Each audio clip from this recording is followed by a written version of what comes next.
Tara, sama ka sa biyahe ko. Minsan sa isang bakasyon, sinama ko ang misis ko ng Lake Cebu. So nakabook kami doon ng 2 nights. At isa sa mga destination na aming pinuntahan ay ang 7 Falls ng Lake Cebu.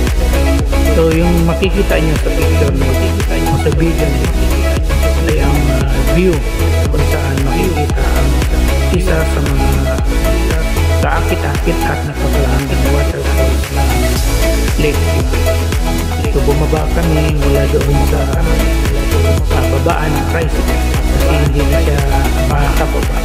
So lakad kami pababa at nakita namin sa malayuan pa lang yung gandang tanawin at isa doon tanawin pagbagsak ng tubig mula sa itaas. So napakaaga namin dumating dito kaya wala pa masyadong turista na dumadayo at tumingin o tumitingin dito sa waterfalls na dito. May isang bata kaming naabutan ngayon sa dulo ng pakaliit na nangingisda. So, ibig sabihin, yung tubig nito ay may mga isda rin silang nahuhuli. So karamihan sa mga natives dito ay mga tibuli. So napakaganda yung lugar dahil dinivelop. Huli kong pumunta rito noong Rockpay Palace basa ng Trading Marvel na kung saan wala pang ganitong kalsada. Lubak-lubak pa yung kalsada noon at napakahirap bumaba at mula doon sa highway lalakarin napakatagal bago at maabot dito sa ibaba. So tuwan-tuwa kami dahil nakita namin ang ganda. Sana yung gandang ito ay mapangalagaan ng mga locals, lalong-lalo ng LGU para hindi naman masira. Sa panahon ito, sagana pa ang mga puno kaya malinis ang tubig na dumadaloy mula sa kabundukan nila papunta dito sa falls.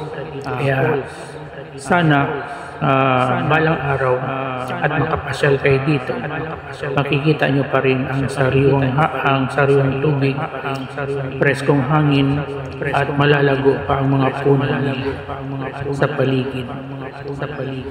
So siguro sa pagdating ng panahon ay unti-unti na rin ito masisira kung hindi nila mapangalagaan.